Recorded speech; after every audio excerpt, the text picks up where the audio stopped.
तो आदाब, नमस्कार, गुड इवनिंग, सत श्री अकाल। एक बार फिर आप तमाम लोगों का स्वागत है क्राइम तक की कहानी के इस एपिसोड में। उम्मीद है पूरी फैमिली अच्छी होगी, अपना और अपनों का ख्याल रख रही होगी। यकीन मानिए, अगर मेरठ का ये मर्डर केस वक्त से पहले नहीं खुलता और ये कुछ लंबा खिंच जाता तो फिर मुस्कान पार्ट 3 बनने वाला था। एक और कत्ल होता, लेकिन वो कत्ल मुस्कान का होता या साहिल का, ये पता नहीं, लेकिन होता ज़रूर। और उसकी एक वजह थी। वो वजह आपको बताऊं उससे पहले पूरी कहानी, क्योंकि इसमें इश्क का काला जादू भी आ गया। तंत्र मंत्र जादू टोना तो आप सुनते ही हैं। साहिल के कमरे ने वो राज उगला है। उसके दरो दीवार से झांकने के बाद जो चीज़ें बाहर आई हैं वो बताती हैं कि ये एक आम कत्ल नहीं है, बल्कि इस कत्ल के पीछे डर है, इस कत्ल के पीछे अंधविश्वास है, इस कत्ल के पीछे जादू टोना है, और इस कत्ल के पीछे मौत और ज़िंदगी को लेकर भी एक खौफ है। एक शख्स इंग्लैंड से भारत आता है। 2 साल से वो इंडिया नहीं आया था। 2 साल बाद इसलिए आ रहा है, उसे ये भी पता है कि उसकी बीवी के साथ उसका रिश्ता ठीक नहीं है, मामला डिवोर्स तक पहुंच चुका है। लेकिन बीवी का बर्थडे है और वो तय करता है कि नहीं, चलो इंडिया। 25 फरवरी को बर्थडे होता है और 24 फरवरी को वो दिल्ली में लैंड करता है और फिर दिल्ली से 2 घंटे की दूरी मेरठ पर अपने घर पहुंचता है। शायद अब भी उसको उम्मीद थी कि क्या पता बीवी के साथ रिश्ते सुधर जाएं, बीवी साहिल से अलग हो जाए, क्योंकि 6 साल की बेटी भी हो चुकी थी। लेकिन वो कुछ और सोच रहा था। इधर बीवी मुस्कान के जहन में कुछ और चल रहा था। वो तो प्लान किए हुए थे नवंबर से कि वो आएगा और कत्ल करेंगे। लेकिन इस प्लान में अकेले सिर्फ मुस्कान नहीं थी, बल्कि मुस्कान का वो साथी, उसका प्रेमी साहिल भी था। साहिल और मुस्कान की जो पूरी कहानी सामने आई है और साहिल के घर की जो पूरी कहानी सामने आई है वो कुछ यूँ है कि मेरठ में ही साहिल और मुस्कान दोनों पैदा होते हैं, दोनों बड़े होते हैं। मेरठ के एक स्कूल में साहिल और मुस्कान एक साथ पढ़ते हैं 8वीं क्लास तक। 8th तक दोनों एक ही क्लास में एक साथ थे, सहपाठी थे, क्लासमेट थे। फिर 8th के बाद साहिल स्कूल छोड़ देता है। मुस्कान वहाँ से अपनी 10th कंप्लीट करती है, फिर 12th कंप्लीट करती है। उसके बाद 2016 में, अब धीरे धीरे स्कूल छूटने के बाद साहिल से मुस्कान की मुलाकात बंद। और उस वक्त 8वीं क्लास में जाहिर सी बात है दोनों एक तरह से बच्चे ही थे, बचपना था, इश्क मोहब्बत वाली कोई बात भी नहीं होगी। लेकिन कहीं ना कहीं साहिल के दिल में था मुस्कान को लेकर। तो 8वीं के बाद फिर दोनों अलग हो गए, बिछड़ गए, कभी आमना सामना हुआ नहीं। धीरे धीरे वक्त हुआ, दोनों बड़े हो गए। 2016 आया। 2016 में एक रोज़ अचानक मेरठ में घूमते घूमते मुस्कान की मुलाकात सौरभ से होती है। पहली नज़र में उसे प्यार हो जाता है, सौरभ को मुस्कान से प्यार हो जाता है। फिर दोनों मिलते हैं, इसके बाद शादी करने का फैसला करते हैं। सौरभ के घर वाले शादी को तैयार नहीं थे, मुस्कान के घर वाले मान जाते हैं, शादी हो जाती है। उसके बाद सौरभ के घर वाले उसे घर से निकाल देते हैं। वो अलग घर में रहता, अब किराए के मकान में, जिस मकान से वो ड्रम में बाद में बाहर आया। इसके बाद सौरभ वापस लंदन चला जाता है। काम ऐसा कि वो सोशल मीडिया पर रीयूनियन, कि चलो हमारे उस वक्त के क्लास में कौन कौन साथी थी। हमेशा हर जगह होता है, कॉलेजेस में, स्कूल में, हम पुराने लोगों को याद करते हैं, ढूंढते हैं। आजकल बड़ा आसान है सोशल मीडिया के ज़रिए। किस स्कूल के जो भी स्टूडेंट हैं वो सामने आए, एक दूसरे के ज़रिए हमारा चेन बढ़ता जाता है। तो कुछ स्टूडेंट्स ने ये इनिशिएटिव लिया और उस स्कूल के पुराने स्टूडेंट्स को एक ग्रुप में जोड़ना शुरू किया। इत्तेफाक से उस ग्रुप पर सोशल मीडिया पे चूँकि मुस्कान एक्टिव रहती थी, उधर साहिल भी था, उस ग्रुप पर दोनों की नज़र पड़ गई। और फिर उन्हें अपने सारे पुराने साथी, पुराने क्लासमेट एक एक कर दिखने लगे, उनके नंबर, उनके चेहरे। साहिल ने मुस्कान का नाम देखा और मुस्कान को पहचान लिया। उधर मुस्कान ने भी साहिल का नाम देखा और उसे पहचान लिया। मुस्कान साहिल को देखकर, उसकी तस्वीर को देखकर उसकी तरफ अट्रैक्ट हो गई। अब ग्रुप में थे तो एक दूसरे के नंबर भी एक्सचेंज होने लगे, फिर बातचीत होने लगी। जो आस पड़ोस में थे वो मिलने लगे। ऐसी एक गैदरिंग हुई। उस गैदरिंग में सभी स्टूडेंट्स आए और वहाँ मुलाकात हुई साहिल और मुस्कान की। इसके बाद अब ये मुलाकात रोज़ाना का सिलसिला हो गया, दोनों मिलने जुलने लगे। फिर धीरे धीरे ये हुआ कि मुस्कान अकेली थी, पति रहता नहीं था, घर आना जाना शुरू हो गया। उधर इस बीच में ये हुआ कि साहिल की माँ की मौत हो गई और साहिल अपनी माँ से बड़ा करीबी था, बहुत प्यार करता था। माँ की मौत का उसके दिमाग पे बहुत असर हुआ, वो अपने आप को अकेला महसूस करने लगा। फिर उस गम को बुलाने के लिए वो उस मोहल्ले में आ गया, किराए का एक घर ले लिया जिस मोहल्ले में मुस्कान रहती थी। लेकिन माँ उसके जहन से नहीं गई। अब उसे ये लगता था कि उसकी माँ उससे बात करती है। वो सोशल मीडिया, स्नैपचैट का अकाउंट खोला और उसमें लगता था कि कई बार खुद ही मैसेज टाइप कर रहा है और खुद ही उसको ये फील हो रहा है कि ये माँ कह रही है, माँ उससे बातें कर रही है। अब इस दौरान एक ही मोहल्ले में इधर मुलाकात धीरे धीरे बढ़ने लगा। जब मुलाकात बढ़ने लगी तो फिर करीब आने के बाद मुस्कान को ये कमज़ोरी पता चली साहिल की, कि इसकी माँ को गुजरे ज़माना हो गया लेकिन ये अपनी माँ से बात करने की बातें करता है, कैसा इंसान है। लेकिन तभी मुस्कान ने एक फ़िल्म देखी, इत्तेफाक से, यूट्यूब पे भी है। फिल्म का नाम था डीजे, जिसमें पुष्पा के हीरो, झुकेगा नहीं वाले, अल्लू अर्जुन हीरो थे। इस फिल्म में जो विलन है डीजे में, उनका एक बेटा है और उस बेटे की माँ की मौत को 20 साल हो चुके हैं। लेकिन फिल्म में ये दिखाया गया कि वो अक्सर अपनी माँ से बातें करता है। सफाई पसंद है बहुत। एक दुबई के होटल का भी सीन है जहाँ शॉपिंग करा कर लाता है और फिर कुछ बातें होती है। अब अल्लू अर्जुन को भी ये कमज़ोरी पता चल गई, जैसे मुस्कान को साहिल की कमज़ोरी पता चली थी। तो अल्लू अर्जुन को लगा कि ये अपनी माँ से बातें करता है, तो अब उसको, चूंकि अल्लू अर्जुन को झांसे में लेना था, बाप से बदला लेने के लिए, उसने यही हथियार इस्तेमाल किया। अल्लू अर्जुन ने अचानक बातें करनी शुरू की। उसने कहा ये क्या है? उसने कहा मैं अपने बाप से बात करता हूँ। वो कहता है मेरी माँ तो मर चुकी है। तो कहता हाँ मेरा बाप भी 25 साल पहले ही मर चुका है। अब वो इम्प्रेस हो जाता है कि उसे लगता है मैं अकेला नहीं हूँ जो अपनी मरी हुई माँ से बात कर रहा हूँ, ये भी है जो अपने गुजरे हुए बाप से बात कर रहा है। और यहाँ वो उसका भरोसा जीत लेता है। सेम काम मुस्कान ने साहिल के साथ किया। मुस्कान को मालूम था साहिल अपनी माँ से बात करता है और वो कहता है कि मेरी माँ से बात होती है। मुस्कान ने भी एक अकाउंट खोला अपने भाई के मोबाइल नंबर पर और उसमें एक अकाउंट बनाया और अब वो सचमुच साहिल के उस अकाउंट पर मैसेज करने लगी जो साहिल को लगता था उसकी माँ उसके लिए लिखती है, जबकि लिखता खुद था। और वो उस पर लिखने लगी माँ बनकर, मतलब एक प्रेमिका अकाउंट पर सोशल मीडिया पर माँ बनी हुई उसकी, कि मुस्कान बहुत अच्छी लड़की है, वो तेरा बहुत ख्याल रखेगी, तुम्हारी जोड़ी बहुत अच्छी है, उसे कभी दुख मत देना, जो वो कहे उसे मानना। इस तरीके से ये बातें करके एक तरह से उसने चंगुल में पूरी तरह से ले लिया साहिल को। और साहिल को इधर ये लगा कि जिस माँ से वो बहुत प्यार करता है उस माँ को मुस्कान इतनी पसंद है कि वो तारीफ़ कर रही है, तो माँ का आदेश है, हुक्म है, तो मैं मुस्कान का दिल कभी तोड़ ही नहीं सकता। अब वो मुस्कान पर पूरी तरह फिदा हो गया। अब उसके जहन, दिमाग, दिल में एक ही चीज़ कि बस मुस्कान को हासिल करना है। लेकिन इधर मुस्कान शादीशुदा है, 6 साल की एक बेटी है और एक पति है। कैसे मुमकिन? फिर इन दोनों के रिश्ते आम हो जाते हैं। सौरभ को पता चल जाता है, लड़ाई झगड़ा होता है, सौरभ डिवोर्स देने की बात करता है। यहाँ मुस्कान चाहती तो उस वक्त सौरभ को डिवोर्स दे सकती थी और फिर साहिल से शादी कर सकती थी, लेकिन उसने ऐसा नहीं किया क्योंकि मुस्कान के दिल में भी कुछ और चल रहा है। अब लास्ट में जब साहिल के पूरे दिमाग में घर कर गया कि उसकी माँ ने इसकी तारीफ की है तो बस यही है मेरी ज़िंदगी, उसको पाने के लिए किसी भी हद तक जा सकता था। गांजा भी पीता था वो, शराब का नशा अलग था, गांजे में फिर वो किसी और दुनिया में पहुंच जाता।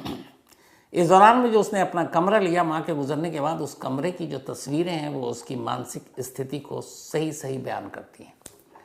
उन तस्वीरों में सारे वो जादू, टोना, तंत्र, मंत्र, अजीब अजीब शब्द, दरवाजे पे कुछ और लिखा हुआ, अंदर दीवार पे कुछ और लिखा हुआ, कमरा बिखरा हुआ, सिगरेट, बीड़ी, लाइटर, माचिस, हर चीज़।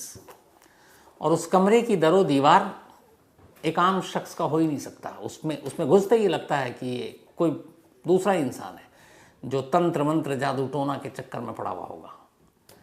तो जैसे उसके मुश्किल से 10 बाई 10 का ये कमरा होगा, ये तस्वीर है पूरी अगर आप देखें तो। सबसे पहले तो दरवाजे से ही कहानी शुरू हो जाती है। दरवाजे पर सबसे पहले बाहर में बड़ा बड़ा उसने लिखा हुआ है, नमक स्वाद अनुसार, अकड़ औकात अनुसार। ये दरवाज़ा है। अब दरवाज़ा खोलकर जैसे ही हम अंदर आते हैं, अंदर दाखिल होते हैं, तो सामने दीवार पर भगवान शिव की एक तस्वीर दिखाई देगी। ये तस्वीर भगवान शिव के आदि योगी अवतार की है। तमिलनाडु में के कोयम्बटूर में जो लोग रहते हैं, जो आदि योगी का वहाँ पे साधना करते हैं, यानी कि एक तरह की साधना शांति के लिए, ये उसकी मुद्रा और उस तरह की तस्वीर है जो उसकी दीवार पर है। इसके अलावा यहीं इसी कमरे में कुर्सी, टेबल, सोफा, बेड सब पड़ा हुआ है, लेकिन दीवार पर अजीब अजीब चीज़ें हैं। एक जगह पर एक सैटेनिक पिक्चर है। सैटेनिक पिक्चर यानी जो पैशाचिक तस्वीर, जो ब्लैक मैजिक और इन सब के लिए इस्तेमाल होता है। उसके ऊपर एक ब्लैक मैजिक स्टार भी है जिस पे 5 बार 6 लिखा हुआ है। इन तस्वीरों में साफ है। साथ ही कुछ जंजीर है जो नीचे जाकर जुड़ रही है। इसके अलावा ब्लैक मैजिक यानी काला जादू में विश्वास रखने वाले लोगों की अलग अलग तस्वीरें उकेरी गई हैं। आगे दीवार पर 2 हाथ बने हुए हैं। एक हाथ में सिगरेट है और एक हाथ पर लिखा है पफ पफ पास, यानी सिगरेट पियो और आगे पास कर दो। टेबल पर एस्ट्रे और ये सारी चीज़ें आप देख सकते हैं। आगे एक दीवार पर भगवान गणेश की एक छोटी सी आकृति बनी हुई है। साथ ही भगवान शिव की भी एक तस्वीर है। दीवार पर वही आदि योगी, महादेव, ओम नमः शिवाय और बूम शंकर लिखा हुआ है। शिव जी की तस्वीर के साथ ही एक पेड़ भी है जिस पे ओम बना है और पेड़ पे एक पिंजरा लटका है। कई पक्षी पेड़ पर टंगे हैं तस्वीर में जो दिख रहे हैं, और इन सब के ऊपर साहिल ने अपनी माँ के साथ एक तस्वीर टांगी हुई, वही माँ जिससे वो बेपनाह प्यार करता है। उस कमरे में माँ के साथ उसकी ये तस्वीर है। फिर एक बोर्ड भी लगा हुआ है जिस पर लिखा हुआ you can't trip with us, यानी आप हमसे उलझ नहीं सकते। यहाँ पे भी एक शैतानी तस्वीर बनी है। कमरे में चांद से लटकता हुआ एक अजीब से आकार का जानवर भी नजर आ रहा है। तो इस पूरे कमरे को देखकर कोई भी आसानी से लगा सकता है तंत्र मंत्र जादू टोना का ये पूरा खेल। अब यहाँ तक तो तस्वीर की बात हो गई। माँ गुजर चुकी है, माँ से बात हो रही है। उधर जो मुस्कान है वो माँ बनकर उसको और भड़का रही है। अब वो एक तरह से पूरी तरह से मुस्कान के गिरफ्त में है और मुस्कान को हासिल करना है उसकी ज़िंदगी का मकसद है, क्योंकि माँ का आदेश है। अब वो प्लान करता है, लेकिन इधर मुस्कान क्यों सौरभ को रास्ते से हटाना चाहती है, इस सवाल का जवाब अभी सामने नहीं आया। क्योंकि सामने वाला डिवोर्स मांग रहा, तुम उसको हट जाओ उसकी ज़िंदगी से, जो करना है करो। लेकिन डिवोर्स देने की बजाय वो साहिल के इस काम में उसका साथ क्यों देने के लिए तैयार हुई, ये अभी भी एक रहस्य है। खैर, ये सब चलता रहा। अब जब उसने मारने की बात की तो मुस्कान तैयार हो गई, लेकिन यहाँ से इस जादू टोना और तंत्र मंत्र की जो बात नहीं शुरू होती है वो ये भी है कि आमतौर पर कोई कातिल किसी को मारता है तो कहता है उसकी जान लेना, उसको मार डालना है, उसका कत्ल करना है, मर्डर करना है, हत्या करनी है। यहाँ एक बार भी जब भी ये बात करते थे सौरभ को मारने की, तो साहिल और मुस्कान ने कभी मर्डर, कत्ल, हत्या, जान लेने की बात ही नहीं की। एक ही शब्द साहिल यूज़ करता था, वो कहता था कि सौरभ का वध करना है। अब वध करना एक अलग मानी होती है, वो इन क्राइम के लिए यूज़ नहीं होता है। लेकिन वो उसके दिमाग में हावी था, वो तंत्र मंत्र, जादू टोना, अंधविश्वास, डर, भय, इसलिए वो वध शब्द इस्तेमाल कर रहा था। और इन्हीं सारी चीज़ों, तंत्र मंत्र के लिए उसने 3-4 और चीज़ें की जो मेरठ पुलिस खुद शुरू में उलझी हुई थी। पहली कि कत्ल को तुम वध कह रहे हो। दूसरी, एक लाश को ठिकाने लगाने के लिए बैग में या फिर कहीं और फ्रिज में, तब कातिल लाश के टुकड़े करता था कि उसको समेट कर उसमें ठूंस सके। यहाँ एक पूरी ड्रम है, अच्छे खासी बड़ा ड्रम है ये, और उस ड्रम में एक साबुत लाश भी आप ठूंस सकते हो। फिर सर को धड़ से अलग करना, दोनों हाथों की हथेलियाँ काटना। आमतौर पर जब लाश को छोटा करने की कोशिश की जाती है तो सर धड़ से अलग कर दिया गया, दोनों हाथ अलग काट देते हैं, दोनों पैर काट देते हैं, बॉडी छोटी हो गई। लेकिन यहाँ दोनों हाथ नहीं काटता, दोनों पैर नहीं काटता, सिर्फ हाथ की दोनों ये हथेलियाँ काटता है। अब इससे कोई फायदा तो है नहीं, और सर को धड़ से अलग करता है। दूसरी चीज़, फिर कहता है मुस्कान से कि पहला वार तुम ही करोगी। ये बात भी समझ में आए, कत्ल करना है लेकिन पहला वार वो क्यों करेगी, और उसी के हाथ पे हाथ रख के खंजर को अंदर डालना है, ये भी एक राज। कत्ल जब हो जाता उसके बाद रात को सर और हथेली बैग में रखकर उस घर से दूसरी जगह घर ले जाने का जोखिम उठाता है, रिस्क उठाता है और बैग में रखकर अपने घर ले जाता है। तो सर और हथेली ले जाने का अपने उस कमरे में, उसी कमरे में जो ये जादू टोने से भरा हुआ है, वहाँ ले जाने का मतलब वहाँ उसने उसके साथ क्या किया होगा। तो ये वो सवाल थे जो मेरठ पुलिस को जिनके जवाब नहीं मिल रहे थे। लेकिन जब इस कमरे का राज खुला और कमरे के अंदर पुलिस पहुंची और दरो दीवार ने जो झांकना शुरू किया, दिखाना शुरू किया, तो समझ में आया कि ये सिर्फ कत्ल नहीं है, बल्कि ये एक जादू टोना, तंत्र मंत्र, अंधविश्वास, भय, डर, खौफ और बाकी जो भी आप उसकी मानसिक हालत समझे, उन सारी चीज़ों का एक निचोड़ था। और इन चीज़ों को बढ़ावा देने में जो रोल प्ले किया वो मुस्कान ने, क्योंकि मुस्कान जानती थी उसकी माँ की कमज़ोरी के बारे में, और वो उसकी माँ को बनकर सेम डीजे की तरह ये करना चाहती थी। अब मैंने जो शुरू में कहा कि ये पार्ट 3 हो सकता था मुस्कान का, क्यों कहा, उसकी वजह है। अगर आप में से डीजे फिल्म आप लोगों ने देखी होगी तो क्लाइमेक्स में ये होता है कि जब विलेन का बेटा आखिरी सीन चल रहा है और उसमें अल्लू अर्जुन उससे कहता है कि तुम्हारे पापा देखो यहाँ कितने खुश हैं, तुम्हारी वहाँ माँ अकेली है, उदास होगी, उनके पास कोई साथी नहीं है, तो तुम्हारे पापा माँ के पास क्यों नहीं जाते हैं।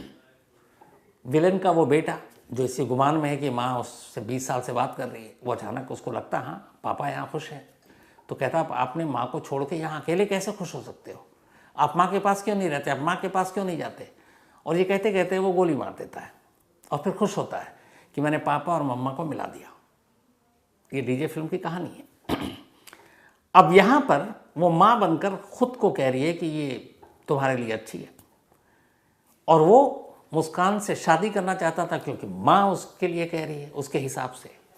लेकिन मुस्कान के दिमाग और दिल में कुछ और चल रहा था। मुस्कान को शादी नहीं करनी थी, मुस्कान नहीं चाहती थी कि वो शादी करे साहिल से। अब इस कत्ल के बाद मानिए ये राज ना खुलता अगले 3-4 महीने, तो पति की मौत हो चुकी है। साहिल प्रेशराइज करता, दबाव डालता मुस्कान पे कि अब तो कोई है ही नहीं, पति भी रास्ते से हट गया, चलो अब शादी करते हैं। लेकिन मुस्कान को कभी भी साहिल से शादी नहीं करनी थी, ये उसने क्लियर एक्सेप्ट किया पुलिस के सामने। तो अब अगर उस सिचुएशन में जब ये कानून के शिकंजे में ना होते और ये मुस्कान मना करती, या साहिल को यह एहसास जिस दिन हो जाता कि इसने मुझे धोखा दिया है, मुझसे कभी शादी नहीं करेगी, तो फिर ऐसी सूरत में क्या होता, 2 ही चीज़ होती, या तो मुस्कान साहिल को रास्ते से हटा देती, या फिर साहिल मुस्कान को रास्ते से हटा देता। यानी एक और कत्ल होना ज़रूरी था। तभी मैंने कहा मुस्कान पार्ट 3 होता। लेकिन खैर उससे पहले ही भेद खुल गया और ये पकड़े गए। लेकिन अजीब कहानी है। एक लड़की फिल्म से आइडिया उठाती है, एक लड़के को प्रोवोक करती है, उसके दिमाग में और वहम डालती है। लड़का माँ के प्यार में किसी और दुनिया में पहुंच जाता है, चाहे वो गांजे का नशा हो या बाकी माँ की मोहब्बत भी है और फिर अंधविश्वास, जादू टोना भी है। और इन सारी चीज़ों को मिलाकर एक शख्स जो लंदन से लौटा है अपनी बीवी का बर्थडे मनाने के लिए मारा जाता है। तो ये थी वही कहानी ख़त्म करूँ उससे पहले वही अपना सिलसिला। आज राजविंदर कौर जी, इनका बर्थडे है, तो हैप्पी बर्थडे राजविंदर कौर जी। और ये भेजा है मोहित संधू ने, उनके सिस्टर हैं राजविंदर जी। साथ ही हिया, इनका भी बर्थडे है, तो हैप्पी बर्थडे हिया। और ये श्रद्धा एंड कुलदीप की बिटिया है, और दीपक जी एंड हेता जी ने भेजा है। नेहा एंड कृष्णा, इन दोनों का भी बर्थडे है, तो हैप्पी बर्थडे नेहा और कृष्णा जी, आप दोनों को बधाई। भेजा रोनित कुमार ने है। इसके अलावा हिमांशी, इनका भी आज बर्थडे है, तो हैप्पी बर्थडे हिमांशी। और ये प्रियंका एंड रवि कुमार जी ने भेजा, उनकी बेटियां हैं हिमांशी। तो कहानी में आज इतना ही। अब आपसे मुलाकात होगी कल रात 9 बजे किसी नई कहानी के साथ। तब तक अपना और अपनों का ख्याल रखिएगा। Thank you very much.